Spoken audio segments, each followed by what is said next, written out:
Há 100 anos, a gripe espanhola matou mais de 50 milhões de pessoas pelo mundo. E o profissional da saúde estava lá. A Segunda Guerra Mundial arrasou países inteiros e o profissional da saúde estava lá. A influenza H1N1 deixou o mundo em alerta e matou milhares de pessoas e o profissional da saúde estava lá. Nos tempos atuais, vivemos separados em regime de quarentena em nossas casas. Já os profissionais da saúde lutam diariamente para controlar essa pandemia. Eles estão lá por nós. Homenagem do Grupo Aparício Carvalho a todos os profissionais da saúde. Juntos somos um só. Sabe por que a Finca está entre as melhores faculdades do país? É porque a Finca acredita que é possível pensar no coletivo. Porque conecta pessoas ao conhecimento de todos os lugares para transformar o nosso país. É uma faculdade que ajuda as pessoas a se desenvolverem e isso ajuda a desenvolver toda a comunidade ao seu redor. Sabe que as novas tecnologias do ensino superior significam qualidade na educação. É uma instituição de ensino superior que incentiva a pesquisa e acredita que são as pessoas que fazem as melhores mudanças para o nosso mundo. Essa é a Finca, uma faculdade que pela segunda vez é nota máxima na avaliação do MEC. Finca, orgulho de ser nota máxima no MEC. Nossa vocação é de sempre seguir adiante, ir em frente, chegar mais longe. Não importa o momento e nem mesmo as circunstâncias, é necessário seguirmos em frente. Estamos atravessando um dos maiores desafios humanitários da nossa geração. E não é por isso que vamos parar e nem mesmo recuar. Diminuímos nosso atendimento presencial, mas não paramos o nosso trabalho de formação acadêmica e profissional. Nossas equipes pedagógicas e técnicas se colocam diariamente à disposição de nossos acadêmicos para tirar qualquer dúvida. Também disponibilizamos conteúdos de qualidade através de nossos ambientes virtuais de aprendizagens. Apesar das dificuldades e da distância, continuamos juntos, com o mesmo propósito de sempre: transformar o seu maior sonho em realidade. Grupo Aparício Carvalho. Soluções educacionais que aproximam.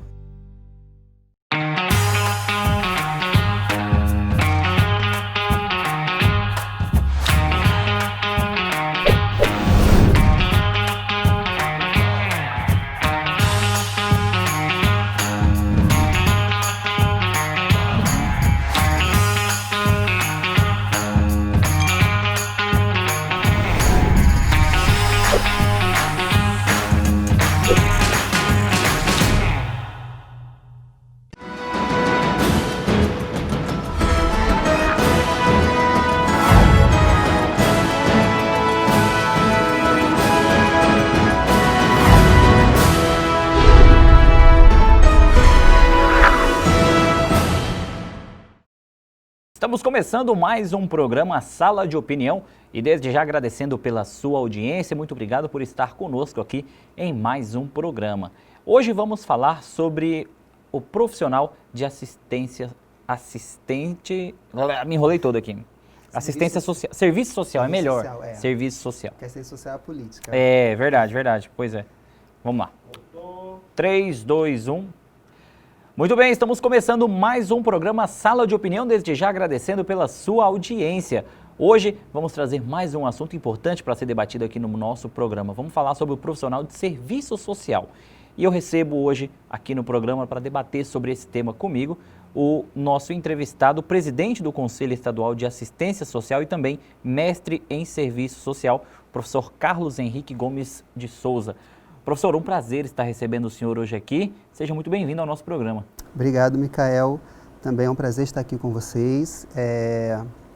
E estou aqui para contribuir no debate, na opinião, falar um pouco da nossa profissão de serviço social, que nesse momento, né, pandêmico está sendo também muito requisitado no atendimento à população.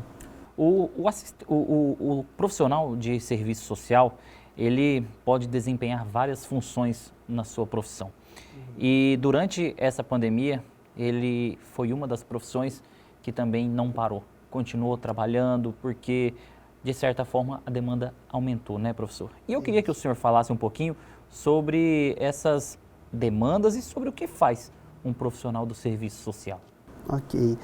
Na verdade, eu sempre falo que o assistente social é aquele profissional que trabalha com as políticas públicas. A sociedade tem uma visão muito, até um pouco diferente, né, daquilo que a gente exerce no campo, que acha que a gente é bonzinho, é anjinho e tal, mas a gente tem todo um processo, né, de especialização, de estudo para estar todas as políticas públicas. Então, nosso trabalho de uma forma micro, né, quando a gente atua diretamente com a população, nas políticas públicas, quando eu falo políticas públicas, eu falo saúde, assistência, previdência, e não só no campo do executivo, mas também no campo do legislativo e do judiciário. Eu sou assistente social do Ministério Público do Estado de Rondônia também, né, onde eu exerço no campo sócio-jurídico as ações direcionadas à infância e juventude.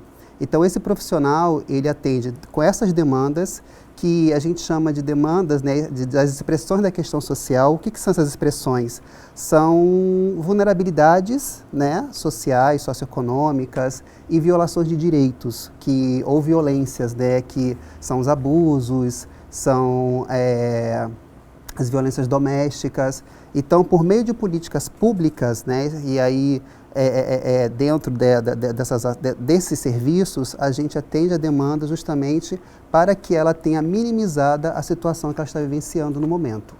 E aqui em Porto Velho a gente sabe, né, professor, que existem várias situações onde o profissional de serviço social atua. A gente sabe que nós temos muitas famílias que vivem em condições precárias, pessoas carentes, moradores de ruas, e esse é só um dos problemas que a gente tem. Nós temos muitos problemas aqui onde os profissionais de serviço social atuam. E, assim, é uma demanda que requer muito tempo ainda, uma realidade que requer muito tempo ainda para ser mudada, né, professor?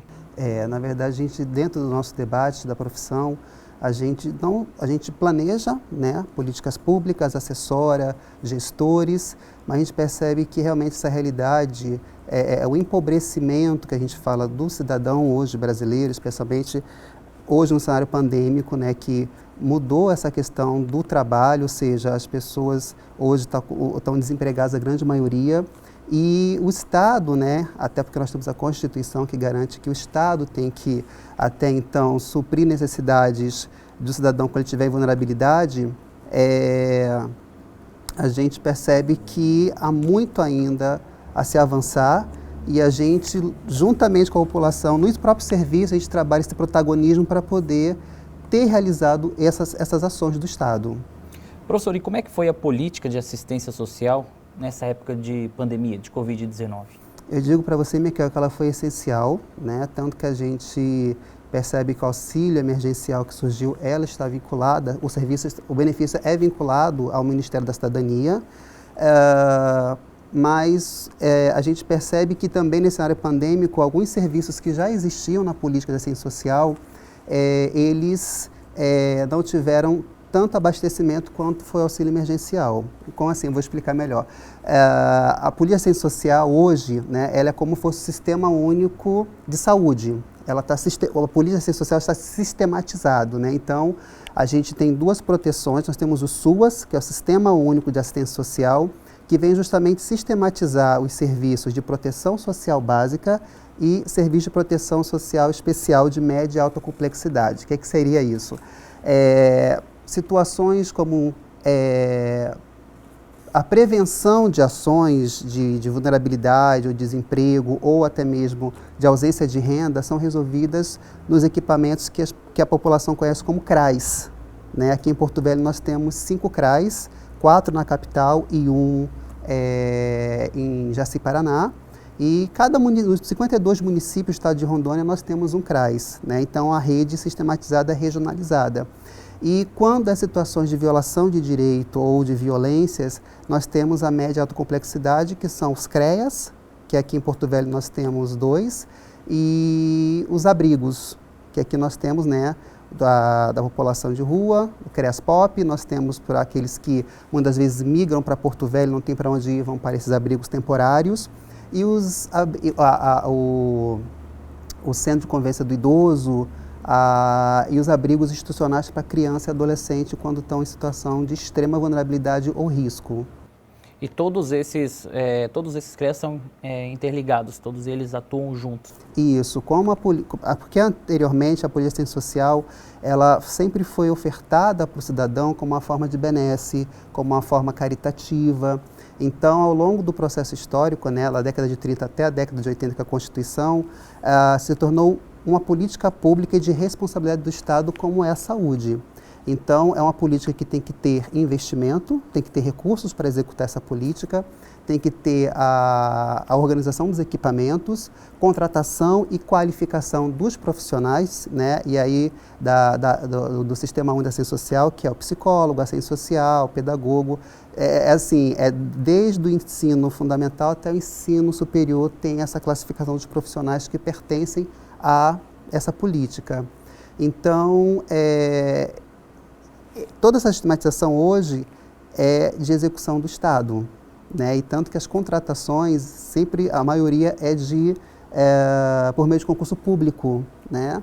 Que garante justamente essa continuidade no serviço, porque a assistência social hoje ela tem que ter esse cariz de continuidade, né? Não é só, como a gente vê historicamente, dar uma cesta básica e o sujeito que se vire para continuar ali aquele contexto dele. Precisa haver um acompanhamento. Um acompanhamento sistematizado, como se fosse no SUS, né? Quando você tem algum diagnóstico de alguma doença, você tem um tratamento, seja medicamentoso ou seja clínico, e você vai ter lá, então aquele medicamento volta daqui a 15 dias. Então, na assistência social, pela situação da vulnerabilidade, dessa ausência de renda do cidadão, e nessa ausência e nesse momento vulnerável, ele tem que ter um amparo, né? E não é só um amparo do trabalho do terceiro setor, né? Das ONGs, das instituições que fazem esse trabalho de forma bem ampliada, mas de responsabilidade do Estado mesmo, como uma política pública.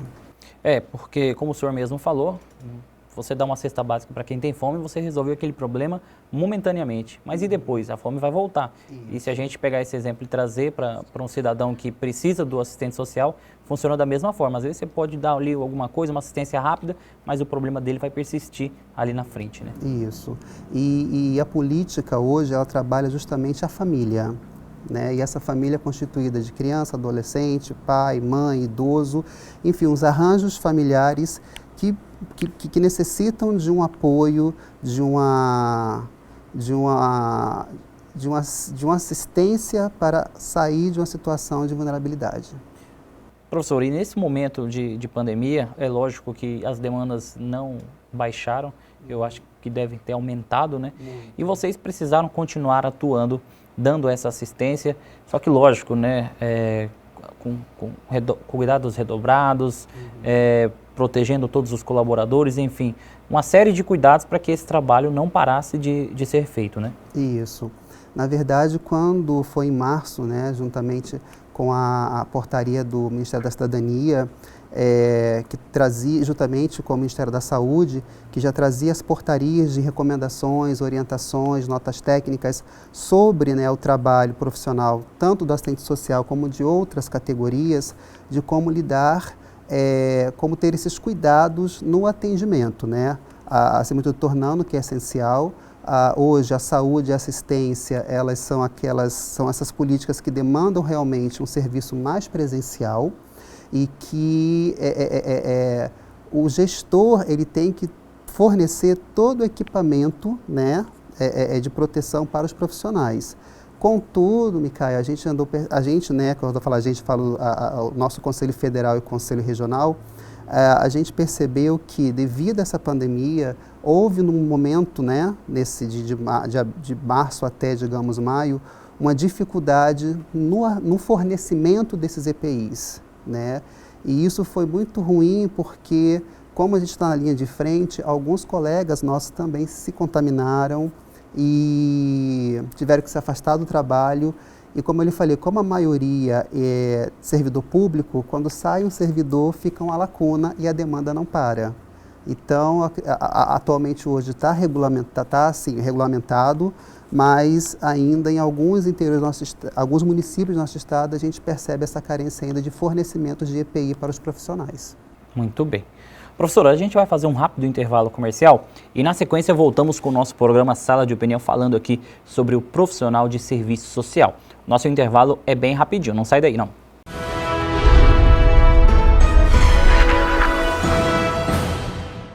Sabe por que a Finca está entre as melhores faculdades do país? É porque a Finca acredita que é possível pensar no coletivo. Porque conecta pessoas ao conhecimento de todos os lugares para transformar o nosso país. É uma faculdade que ajuda as pessoas a se desenvolverem e isso ajuda a desenvolver toda a comunidade ao seu redor.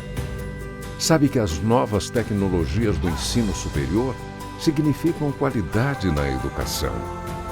É uma instituição de ensino superior que incentiva a pesquisa e acredita que são as pessoas que fazem as melhores mudanças para o nosso mundo. Essa é a Finca, uma faculdade que pela segunda vez é nota máxima na avaliação do MEC. Finca, orgulho de ser nota máxima no MEC.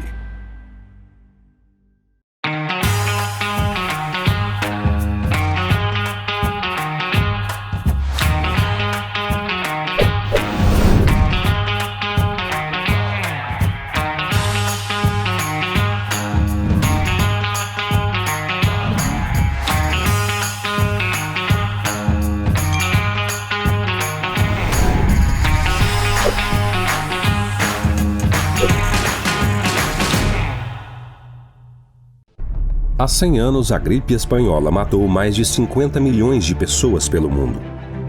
E o profissional da saúde estava lá. A Segunda Guerra Mundial arrasou países inteiros e o profissional da saúde estava lá. A influenza H1N1 deixou o mundo em alerta e matou milhares de pessoas e o profissional da saúde estava lá. Nos tempos atuais, vivemos separados em regime de quarentena em nossas casas. Já os profissionais da saúde lutam diariamente para controlar essa pandemia. Eles estão lá por nós. Homenagem do Grupo Aparício Carvalho a todos os profissionais da saúde. Juntos somos um só. Nossa vocação é de sempre seguir adiante, ir em frente, chegar mais longe. Não importa o momento e nem mesmo as circunstâncias, é necessário seguirmos em frente. Estamos atravessando um dos maiores desafios humanitários da nossa geração. E não é por isso que vamos parar e nem mesmo recuar. Diminuímos nosso atendimento presencial, mas não paramos o nosso trabalho de formação acadêmica e profissional. Nossas equipes pedagógicas e técnicas se colocam diariamente à disposição de nossos acadêmicos para tirar qualquer dúvida. Também disponibilizamos conteúdos de qualidade através de nossos ambientes virtuais de aprendizagens. Apesar das dificuldades e da distância, continuamos juntos, com o mesmo propósito de sempre: transformar o seu maior sonho em realidade.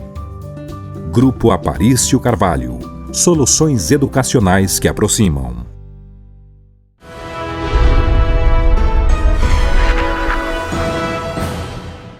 Muito bem, estamos de volta com o nosso segundo bloco do nosso programa Sala de Opinião. E hoje estamos conversando com o presidente do Conselho Estadual de Assistência Social e também mestre em Serviço Social, o professor Carlos Henrique, que está aqui comigo, falando um pouquinho sobre a realidade do profissional que atua no serviço social. Professor, queria que o senhor falasse agora um pouquinho sobre o papel dos conselhos na gestão governamental dos serviços da assistência social para toda a nossa população. Quando a gente fala de conselho, né, a gente tem que pensar que o conselho é um colegiado. E dentro da política de assistência social, assim como na política de saúde, como esse processo foi democrático, a construção da política e o financiamento dela também foi colocada a participação popular.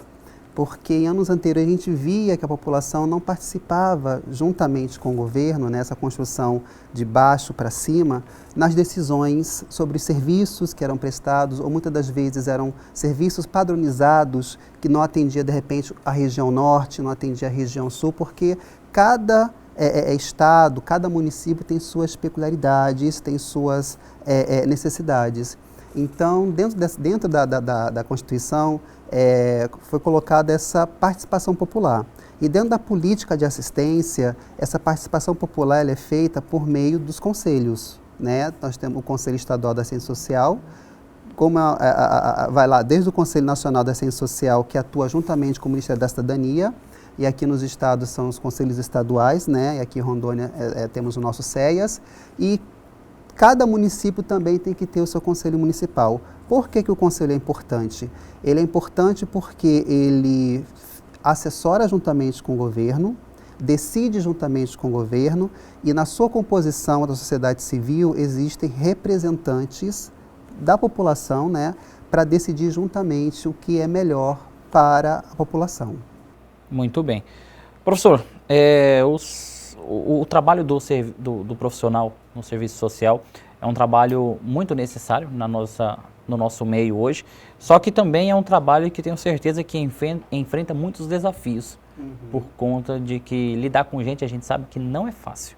Eu queria que o senhor contasse um pouquinho sobre esses desafios que o profissional do serviço social enfrenta no seu cotidiano. São diversos, Micael. Assim, em cada política existem desafios distintos, né, dentro da nossa profissão. Acredito que o grande desafio que nós temos é justamente essa grande demanda. A gente percebe que existe uma insuficiência dentro daquilo que está posto hoje, né, na questão das demandas. A estruturação, a gente chama de condições técnicas de trabalho.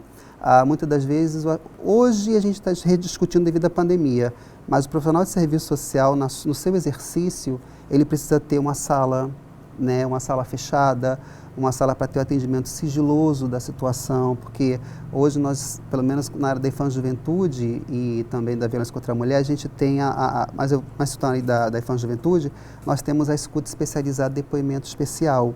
Então, a escuta especializada ela é feita justamente nos equipamentos de proteção, saúde, assistência, educação. E na medida que essa criança ou adolescente ela tem que ser escutada, tem que ter um local sigiloso.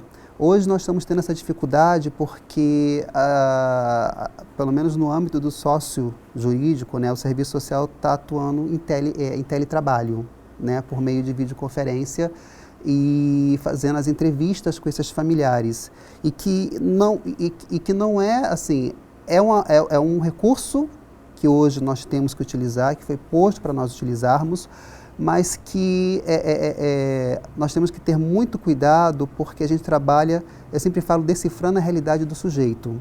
O que seria esse decifrar a realidade do sujeito? Por mais que ele me traga uma demanda, por exemplo, a cesta básica, mas nessa cesta básica eu entendo que ele está desempregado, então ele precisa de uma política de geração de renda. Ele, de repente, tem um problema de saúde que não foi revelado ali. Então, na entrevista, a gente vai conversando e ele fala, olha, de repente, eu tenho uma doença degenerativa tal, então eu preciso de uma política de saúde. Ele não consegue trabalho porque ele é analfabeto. Então, a gente percebe nesse nosso trabalho que ele, quando chega na política de assistência, né, que eu estou citando aqui para ficar bem mais elucidativo, ele vem, mas também ele pode ter demandas da saúde, do trabalho, da educação, da previdência, mas ele procurou equipamento de assistência. E nós, profissionais, é que vamos desvelar na entrevista ou na visita domiciliar que nós realizamos na residência do usuário, para tentar para encaminhar o acesso desse sujeito a essas políticas, juntamente com a assistência social. E esse desafio, porque como a gente precisa, né, desse contato mais próximo, da entrevista, de fazer, de repente, uma visita domiciliar, com a pandemia isso ficou inviável, né? Ou, se não tiver, como eu falei, quando não tem esse fornecimento por parte do gestor, da IPI, para ir na casa de um sujeito, nós sabemos que a maioria das pessoas que estão nessa condição, né, e que foram infectadas são pessoas em situação de vulnerabilidade, né, porque não tem essa questão dos cômodos, de ter cada um ficar no seu cômodo, não. De repente a pessoa infectada mora numa casinha que só tem um quarto. Não tem como ficar isolado como seria o aconselhável, né? Justamente. E aí, como eu falei, não trabalha porque não trabalha, aí não tem a renda. E aí, para ele ter acesso a esse serviço, ou ele tem que ir ao equipamento, ou o equipamento tem que ir até ele. E aí essa via, nesse período de pandemia, é tanto arriscado para o profissional que vai fazer o serviço, quanto também para o próprio usuário que, de repente, pode, se o profissional não souber que também tem o Covid, pode também contaminar o usuário. Então, por isso que é essencial o uso de EPIs, né? O nosso conselho ele até discutiu sobre a questão do uso da máscara de pano, né? Porque as recomendações do Ministério da Saúde, pelo menos para os profissionais de saúde, é que usassem as máscaras realmente destinadas àquelas cirúrgicas. Mas aí, devido, né, essa questão até da falta, da escassez da máscara no primeiro momento... É porque aconteceu, né? Isso, aí foi liberado o uso de máscara de pano. Mas a máscara de pano, ela não garante essa segurança. Exatamente, ela não tem, não que ela não proteja, mas ela não protege da mesma forma que uma máscara cirúrgica, uma máscara específica para isso, né? Que é uma máscara usada, por exemplo, pelos profissionais da saúde. E a gente vê, assim, eu tive a oportunidade de conversar com alguns colegas, né, na área da assistência. Às vezes, os equipamentos que são doados por pessoas que querem ajudar tal, mas aquele equipamento ele não foi certificado, ele não foi aprovado. Então, eu recebi, né, até como denúncia, né, lá no Ministério, lá no meu setor, uma máscara que era pregada com grampeador. Entendeu? Então, assim, são esses cuidados que eu digo o gestor, porque é ele que fornece, né, dentro das próprias portarias, ele que tem o dever de fornecer esse cuidado com os profissionais. Porque, como eu lhe falei anteriormente, Micael, nós já tivemos profissionais contaminados, alguns até já faleceram. Então, hoje, nesse momento, né, de pandemia, a gente, enquanto categoria, enquanto conselho também, e aí eu falo Conselho Regional de Serviço Social, que a nossa presidente é a Noêmia, que é lá de Cacoal, a gente está discutindo e debatendo essas formas de proteção e de cobrança até dos gestores pela possível não fornecimento de EPIs conforme a recomendação do Ministério da Saúde. E de uma certa forma, analisando a situação, Carlos, nós tivemos um momento onde muitas pessoas ficaram desempregadas, né? Nós tínhamos pessoas em situações precárias que tinham apenas aquele empreguinho e perderam aquele emprego. Então, isso é só um exemplo, mas acredito que por conta desse tipo de pessoas que ficaram desempregadas, por pessoas que perderam as suas rendas na pandemia, eu acredito que a demanda de vocês aumentou e vocês ainda tiveram um problema de ficar sem alguns profissionais, alguns, como você disse, ficaram afastados, vocês tiveram que cobrir isso. Deve ter sido uma loucura nesse momento de pandemia ter que lidar com tudo isso e ainda mais essa questão dos EPIs. Os EPIs. E é por isso que o papel das instituições como o Ministério do Trabalho, o Ministério Público são importantes e o próprio Conselho Regional de Serviço Social para estar monitorando e garantindo esse direito, porque dentro das normativas e portarias é um direito do trabalhador, né, tanto da educação, da assistência, da saúde, e porque na verdade, Micael, a gente não estava preparado realmente para esse Ninguém novo... estava, né, Ninguém professor? estava preparado. É verdade. Foi um baque para todo mundo. Para todo mundo. Então hoje toda a nossa estruturação de trabalho mudou de uma forma muito abrupta, né? Então, você hoje, antigamente eu fazia o atendimento direto com o usuário no meu setor, conversava, fazia domiciliar. Hoje, a gente percebe muitas das vezes que essa comunicação, ela muitas vezes é inviável porque, como nós trabalhamos com a população mais, digamos, de baixa renda, essa população muitas vezes não tem um celular com WhatsApp, né? Não tem um celular que é pré-pago, então para fazer uma entrevista requer um tempo, no mínimo 50 minutos para você. Então a nossa preocupação hoje é com a qualidade do nosso trabalho, né? Porque só demandar, olha, tem que fazer esse atendimento, mas como nós vamos fazer esse atendimento hoje? Porque os instrumentais que nós utilizamos, que é entrevista, que é visita, hoje está muito limitado.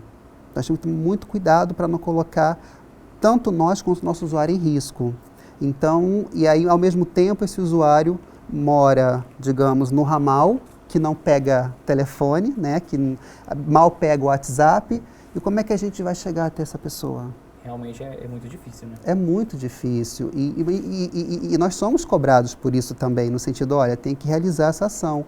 Então, a gente percebe que esse novo cenário, eu acho que ampliou as dificuldades que já existiam, né? Então, dentro da nossa prática hoje, isso é um dos maiores desafios, essa questão das EPIs, essa questão do contato com o nosso usuário, a forma do nosso trabalho que mudou, né, que a gente entende, por mais que o teletrabalho seja algo que hoje é do século XXI e tal, mas a gente tem alguns profissionais que são idosas e que essa questão de fazer vídeo, e muitas das vezes fazer esse vídeo é com computadores pessoais, telefones pessoais. Então, por isso que eu tenho falado dessa questão do gestor, quando pensa nessa questão de fornecer não só para a assistência social, mas para todos os profissionais na área da assistência, psicólogo, pedagogo, cuidador, esses recursos para exercer o trabalho. É verdade. Carlos, a gente vai fazer mais um rápido intervalo comercial e na sequência voltamos com o nosso programa Sala de Opinião. Não sai daí.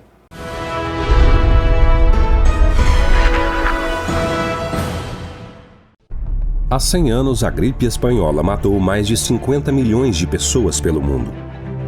E o profissional da saúde estava lá. A Segunda Guerra Mundial arrasou países inteiros e o profissional da saúde estava lá. A influenza H1N1 deixou o mundo em alerta e matou milhares de pessoas e o profissional da saúde estava lá. Nos tempos atuais, vivemos separados em regime de quarentena em nossas casas. Já os profissionais da saúde lutam diariamente para controlar essa pandemia. Eles estão lá por nós. Homenagem do Grupo Aparício Carvalho a todos os profissionais da saúde. Juntos somos um só.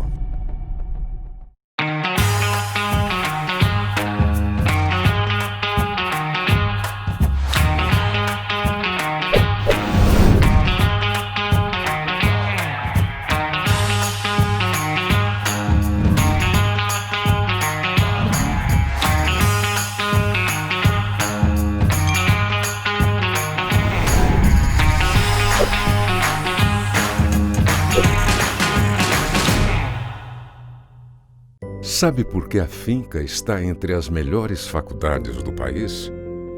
É porque a Finca acredita que é possível pensar no coletivo.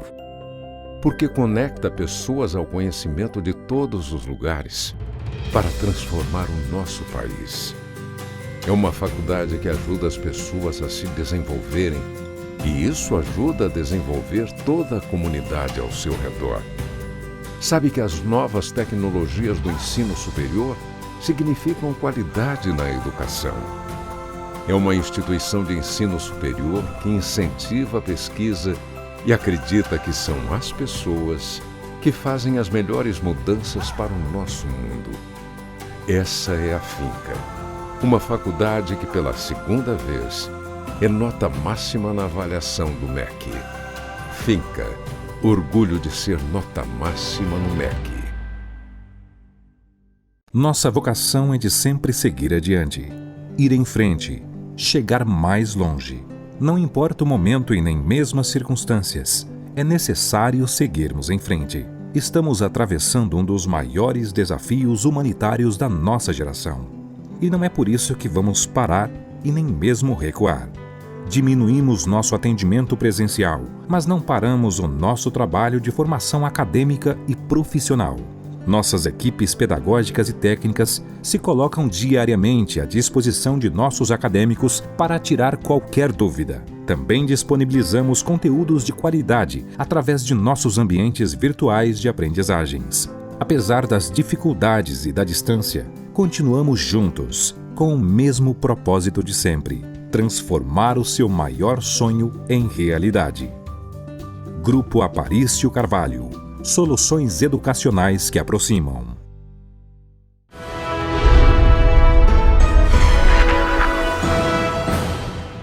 Estamos de volta com o nosso programa Sala de Opinião. Hoje estamos falando sobre o profissional de serviço social. Aqui comigo hoje tenho a honra de receber o mestre em serviço social e também presidente do Conselho Estadual de Assistência Social, o professor Carlos Henrique.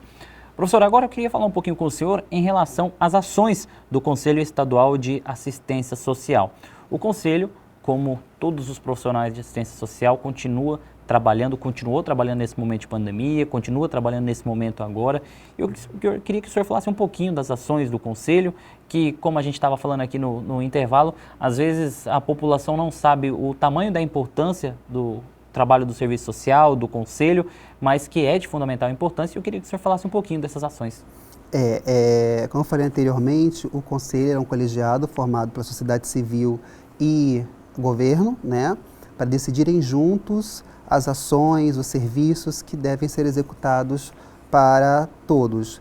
E nós realizamos nesse ano, nesse período da pandemia, reuniões virtuais, né, porque na sociedade civil as representações são entidades, nós temos a APAE, nós temos a Pestalozzi, nós temos o CRES, enfim, nós temos 9 instituições não governamentais que representam, a gente chama de usuário, né, aquele que precisa do serviço, o trabalhador, que é aquele que está no serviço trabalhando, e as entidades, que são aqueles que executam o serviço no terceiro setor. Então, nesse ano, nós realizamos reuniões virtuais para justamente aprovar ações que necessitam, né, do conhecimento do conjunto da sociedade para aprovação. Porque a política de assistência social é financiada.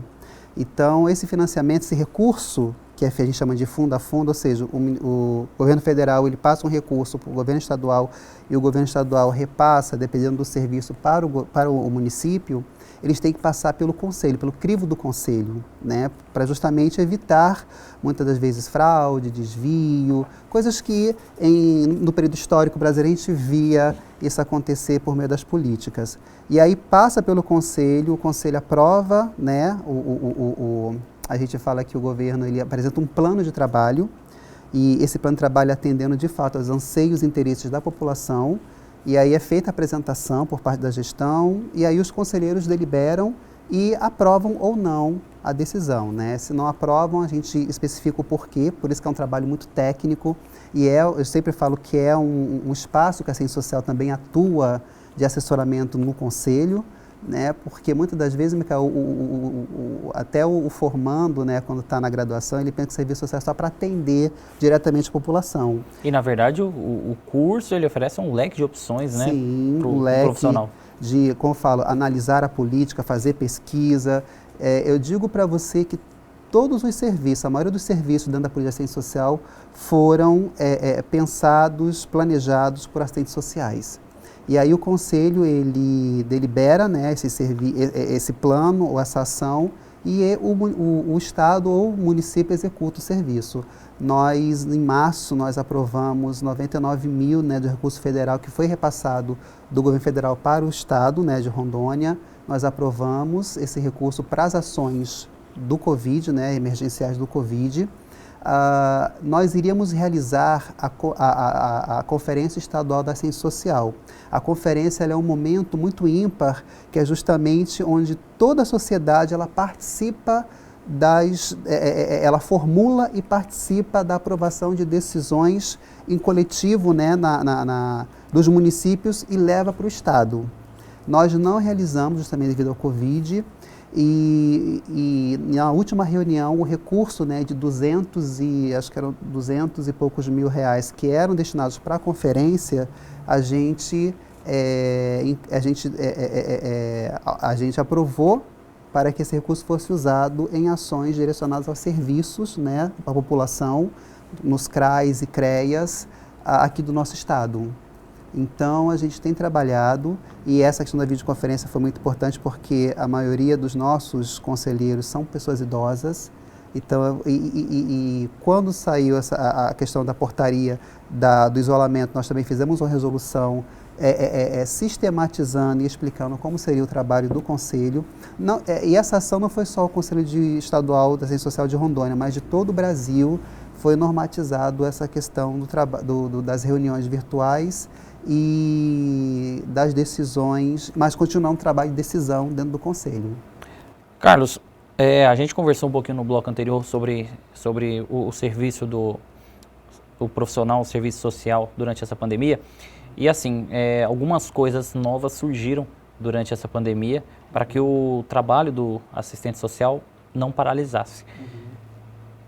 Vamos ver de um ponto de vista depois que passar essa pandemia. Você vê que algumas dessas ações, por exemplo, esse atendimento remoto, como vocês estavam fazendo em alguns casos, né? Porque como você mesmo deixou claro, não é todo mundo que tem a possibilidade de ter uma internet, algumas pessoas idosas, por exemplo, têm dificuldade de fazer isso, mas esse atendimento remoto pode ser, por exemplo, uma das ações que podem continuar sendo feitas mesmo depois da pandemia, que é algo que veio para ficar? Na verdade, Micael, você está tocando assim num ponto bem central da discussão, que tem até uma nota técnica do nosso Conselho Federal de Serviço Social. Na verdade, o trabalho remoto, ele é de caráter excepcional. Tem uma nota técnica do nosso Conselho que deixa isso muito claro, que o trabalho remoto ele é de uso excepcional. Né? E o que seria excepcional? Enquanto tiver esse período de pandemia, a gente vai utilizando esses recursos porque é o que tem na atual conjuntura da gente promover o acesso do usuário a uma política pública de direito e para ele não ficar desassistido. Mas a lógica é realmente não perpetuar, pelo menos no serviço social, essa lógica do trabalho remoto. Esse trabalho remoto ele está sendo muito utilizado na área sociojurídica, ou seja, por profissionais que trabalham no Tribunal de Justiça, né, na área da infância, vara de família, que eles estão utilizando justamente para essas precauções e tal. Mas da assistência social, como é um serviço essencial, não. Ele basicamente tem que planejar, formular e até visitar essa família com essa cidade dos EPIs. E quando a gente fala trabalho remoto, o assistente social ele já usa, né, de certa forma, muito o telefone. Porque quando a gente recebe uma demanda, né, a gente precisa do telefone para ligar para a família, a gente precisa contactar para fazer uma visita, né, porque a gente sempre planeja no sentido de, olha, a gente vai ter que visitar a sua residência para fazer um estudo, a gente explica o trabalho e a família autoriza. E esse instrumento remoto que é o telefone a gente já utiliza. Agora a questão da teleconferência, essa questão de, por exemplo, usar um telefone para fazer uma videoconferência com família, para dialogar tal, isso eu acredito que não, porque tem muitas questões envolvidas que é o sigilo profissional, as informações que são repassadas. Então, como eu falei, o serviço social ele tem um código de ética, né, que garante essa questão do sigilo, tanto que é um direito, né, o sigilo profissional é um direito da assistência social, mas também é um direito do próprio, né, cidadão que procura o assistente social. Então, acredito que, para ficar, não, mas que é um recurso hoje essencial para a gente permanecer, incluindo os sujeitos nas políticas, é essencial no momento. E mesmo depois, quando essa pandemia passar, é lógico que o Conselho Estadual de Assistência Social vai continuar atuando, mas assim, a gente, pelo menos eu vejo que quando passar essa pandemia, ainda teremos um grande público que ainda vai precisar dessa assistência do serviço social, porque a gente sabe que a gente está com uma economia que vai demorar a voltar ao normal, a gente tem muitas pessoas que, por exemplo, começaram a trabalhar, algumas não, a maioria perdeu seus empregos, então pode ser até que aumente a população mais carente, com baixa renda, e isso tudo somando, a gente pode ver que é uma população que pode precisar e muito, depois da pandemia, ainda do serviço do assistente social, né? E na verdade, Micael, eu digo para você que não está demorando não, a gente já está vendo essa grande demanda de pessoas sem renda. Já começou, né, professor? Já, a gente já está vendo pessoas pedindo nos supermercados, pessoas pedindo no shopping aqui de Porto Velho, nos sinais, então a gente percebe que esse cenário da pandemia ampliou o que já existia. E como você bem falou, com relação à questão da economia, né, porque a gente percebe que o brasileiro, né, até então, ele estava sobrevivendo, vendendo, né, bolo, que o pessoal fala... Aquele trabalho informal, né? Isso, né, que hoje a pessoa confunde esse trabalho informal, como você bem colocou, com o empreendedorismo. Eu acredito que são duas coisas distintas. Exatamente. E esses informais que a gente vê vendendo, que a gente vê que cafezinho lá na porta lá de uma faculdade, que a gente vê aqui, ou eu vejo quando às vezes eu vou para o ministério, eu fico vendo alguns idosinhos com aquela bicicletinha, com um cafezinho, um salgadinho ali. Eles não estão mais porque a pandemia tirou essa renda, esse sustento. E é isso que a gente coloca, sabe, Micael, que aí é o Estado que tem que prover. Então, a gente já está vendo já que possivelmente, com essa possível segunda onda, o auxílio emergencial vai ter que se estender. E a assistência social, ela só funciona com recurso. Se não tiver recurso, não funciona. E de 2017 até o presente momento, a gente acompanha enquanto Conselho também, Conselho Nacional, o corte do orçamento para essa política.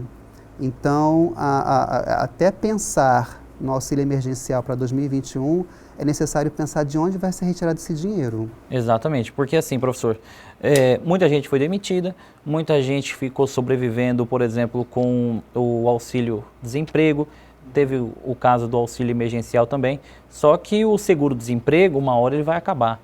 O auxílio emergencial, ele também vai acabar.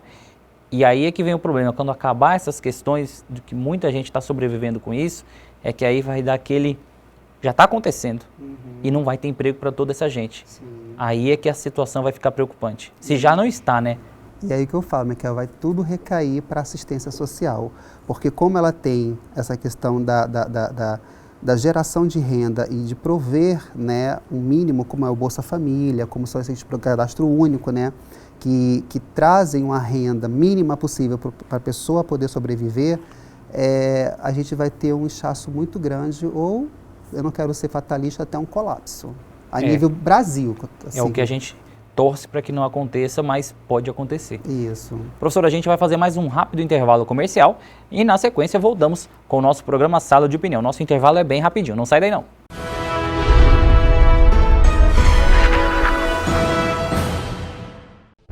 Há 100 anos, a gripe espanhola matou mais de 50 milhões de pessoas pelo mundo. E o profissional da saúde estava lá. A Segunda Guerra Mundial arrasou países inteiros e o profissional da saúde estava lá. A influenza H1N1 deixou o mundo em alerta e matou milhares de pessoas e o profissional da saúde estava lá. Nos tempos atuais, vivemos separados em regime de quarentena em nossas casas. Já os profissionais da saúde lutam diariamente para controlar essa pandemia. Eles estão lá por nós. Homenagem do Grupo Aparício Carvalho a todos os profissionais da saúde. Juntos somos um só. Sabe por que a Finca está entre as melhores faculdades do país? É porque a Finca acredita que é possível pensar no coletivo. Porque conecta pessoas ao conhecimento de todos os lugares para transformar o nosso país. É uma faculdade que ajuda as pessoas a se desenvolverem e isso ajuda a desenvolver toda a comunidade ao seu redor. Sabe que as novas tecnologias do ensino superior significam qualidade na educação. É uma instituição de ensino superior que incentiva a pesquisa e acredita que são as pessoas que fazem as melhores mudanças para o nosso mundo. Essa é a Finca. Uma faculdade que pela segunda vez é nota máxima na avaliação do MEC. Finca, orgulho de ser nota máxima no MEC.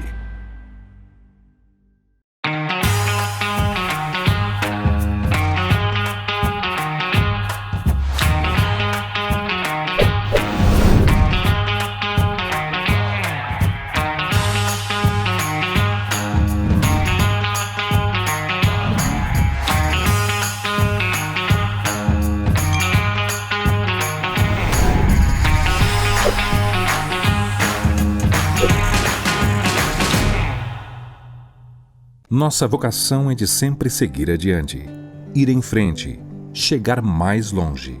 Não importa o momento e nem mesmo as circunstâncias, é necessário seguirmos em frente. Estamos atravessando um dos maiores desafios humanitários da nossa geração. E não é por isso que vamos parar e nem mesmo recuar.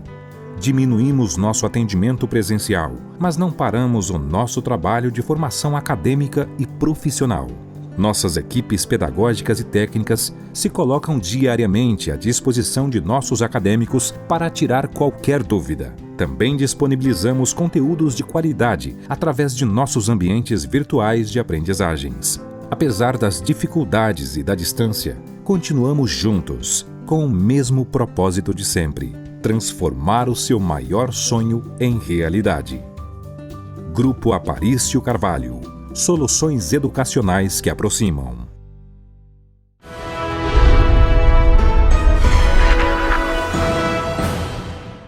Estamos de volta com o nosso programa Sala de Opinião. Hoje estamos falando sobre como atua o profissional de serviço social. Professor Carlos, o senhor acha que existe uma falta de esclarecimento sobre essa profissão ainda nos dias de hoje, sobre a atuação do profissional de serviço social? Sim, isso é muito claro, Micael, como eu falei, né?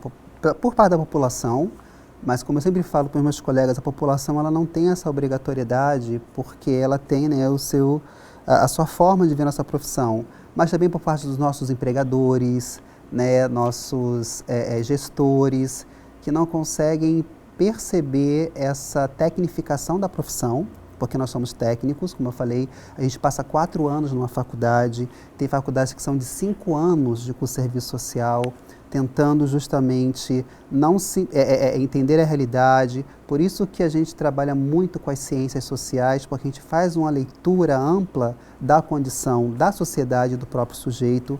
E aí as pessoas falam, mas qual é a diferença do sociólogo para a ciência social, tal? É porque a gente, além de analisar, a gente tem que intervir. A gente, além de estudar a realidade, estudar o cenário nacional, a gente tem que estudar o cenário do usuário, a vida dele e fazer a intervenção, utilizando os recursos estatais ou da sociedade civil para fazer essa inclusão. Então, ainda há sim, né, até mesmo por parte eu sempre falo quando eu dou aula, né, a primeira pergunta eu falo, o que você entende por serviço social? E a pessoa ela responde, é para ajudar. E eu falo, não, a gente ajuda, mas de uma forma técnica, né? Porque senão todo mundo vai se intitular assistente social. A gente vê isso muito em algumas audiências, que a gente vê alguns representantes políticos falando, eu sou quase um assistente social. Eu fico assim quase para morrer quando eu escuto isso, porque eu falo, eu passei 4 anos, mais 3 anos no mestrado. Para ter que ouvir uma dessa, né? Para ouvir uma dessa, né? Para dizer que consegue fazer tal. Então existe sim essa interpretação errônea, né?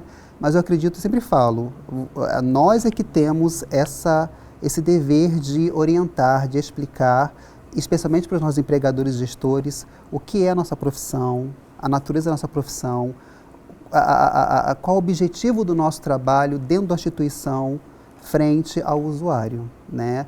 Então, por isso que a gente fala que a formação ela tem que ser muito sólida e preferencialmente sempre numa faculdade presencial, né? Porque hoje o curso de serviço social ele tem modalidade tanto à distância quanto presencial.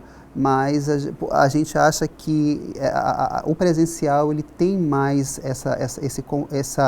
esse conteúdo maior diário de discutir, de realizar, para a gente justamente, muitas das vezes, Micael, não criminalizar ou muitas das vezes excluir o sujeito de um serviço. Aquele preconceito. Aquele preconceito. Então, o assistente social, na sua própria formação e na sua prática diária, ele tem que ser totalmente desprovido de seus preconceitos, de seus valores. A gente tem que ele vai lidar com todo tipo de gente, né, professor? Justamente, aquilo que eu falo. Se você você não pode atender uma família achando que a solução que você tem para sua família é a que o usuário vai ter.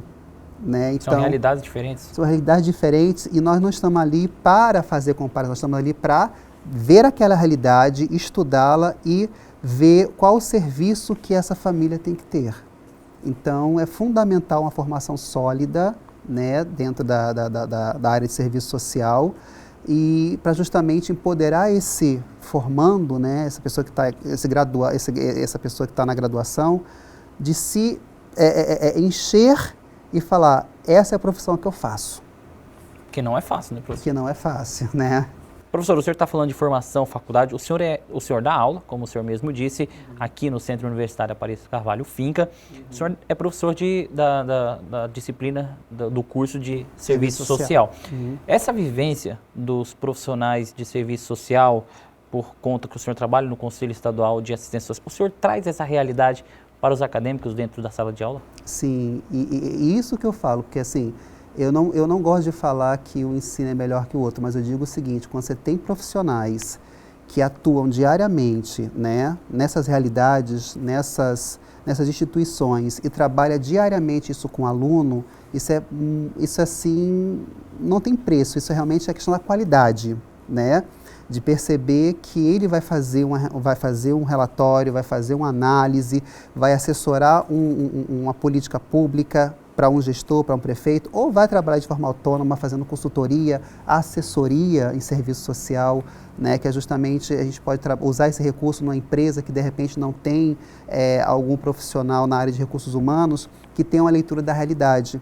E aí, de repente, tem um grupo de funcionários que está tendo problemas relacionados à dependência química, só que aquele trabalhador ele é importante para a empresa e vice-versa. Mas o gestor, o empresário, muitas das vezes, por não ter um profissional de serviço social que faz uma leitura e traz propostas, ele demite. Então, a gente pode também prestar consultoria para essas empresas e falar, olha, o problema é esse, as propostas de solução são estas e ainda a gente pode fazer um trabalho de assessoria cobrando X, entendeu? Por que eu falo isso, Micael? Porque eu sempre falo para os meus alunos e para os colegas que a gente tem que desconstruir essa questão de estar sempre atrás de uma mesa. Porque, majoritariamente, o grande empregador da assistência social é o Estado. E por meio de concurso público ou cargo comissionado, seja o que for. Mas quando não tem concurso público, quando não tem essa questão, o que a assistência social tem que fazer?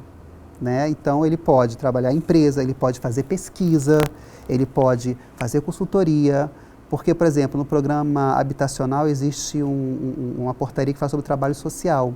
E o trabalho social tem diretrizes como dignidade, inclusão e tal, que ali você pode fazer uma gama de projetos e participar, né, e trabalhar dentro da caixa, de repente, na execução do serviço. Então, tanto é que nossos autores de serviço social, até uma muito especial, Marida Yamamoto, ela fala justamente que a assistência social tem que ser propositivo e criativo. Muito bem. Professor, para a gente finalizar, como o senhor falou, o senhor traz essa vivência para dentro da sala de aula e eu acredito que esse, além da nossa estrutura, é um dos diferenciais do nosso curso, ter professores que atuam no serviço social, que atuam na área, que atuam em diversas áreas do serviço social e que conseguem trazer essa vivência para os acadêmicos da finca, né? Querendo ou não, esse é um diferencial muito grande da nossa instituição. Sim, e todos os meus colegas, né, de trabalho, tanto aqui da finca, eles trabalham no HB, trabalham no Tribunal de Justiça, Ministério Público, e são pessoas que trazem, a gente fala da relação teoria e prática, porque os nossos alunos ficam muito ansiosos pela prática, mas a gente não pode fornecer qualquer prática, a gente tem que trabalhar muito a questão teórica para fazer essa ligação com a prática, porque é isso que nós realizamos no nosso cotidiano, é isso que eu faço no Ministério Público, é isso que uma colega aqui do hospital faz também. Muito bem. Professor, queria agradecer pela sua presença aqui no nosso programa Sala de Opinião. Acredito que o nosso papo foi muito esclarecedor, levou um pouquinho da realidade do serviço social para quem está nos assistindo. Agradecer pela sua presença e dizer que foi um prazer recebê-lo hoje aqui no nosso programa. Prazer foi meu, Micael, e me coloco à disposição para outros temas. Eu acredito que... Tema não falta, né, professor? Tema não falta. Então, a gente aqui para botar tema e hoje nós precisamos realmente de informação. E aqui é um ponto realmente muito importante. Com toda certeza. Professor, mais uma vez, muito obrigado. E obrigado a você também por estar aqui conosco com mais um programa. Obrigado por me deixar entrar aí na sua residência, no seu local de trabalho, enfim, onde quer que você esteja. Muito obrigado pela sua audiência. A gente se vê no nosso próximo programa. Eu espero vocês. Até lá!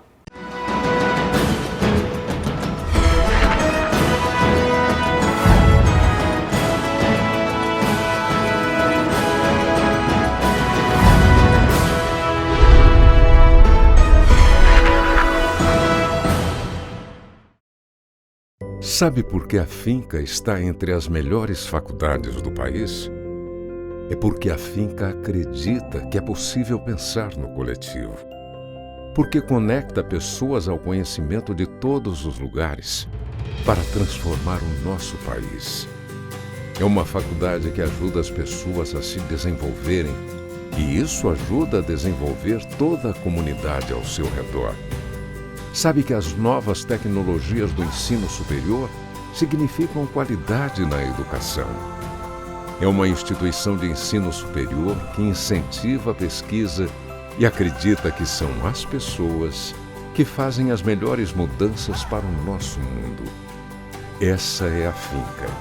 Uma faculdade que pela segunda vez é nota máxima na avaliação do MEC. Finca, orgulho de ser nota máxima no MEC. Há 100 anos, a gripe espanhola matou mais de 50 milhões de pessoas pelo mundo. E o profissional da saúde estava lá. A Segunda Guerra Mundial arrasou países inteiros e o profissional da saúde estava lá. A influenza H1N1 deixou o mundo em alerta e matou milhares de pessoas e o profissional da saúde estava lá. Nos tempos atuais, vivemos separados em regime de quarentena em nossas casas. Já os profissionais da saúde lutam diariamente para controlar essa pandemia. Eles estão lá por nós. Homenagem do Grupo Aparício Carvalho a todos os profissionais da saúde. Juntos somos um só.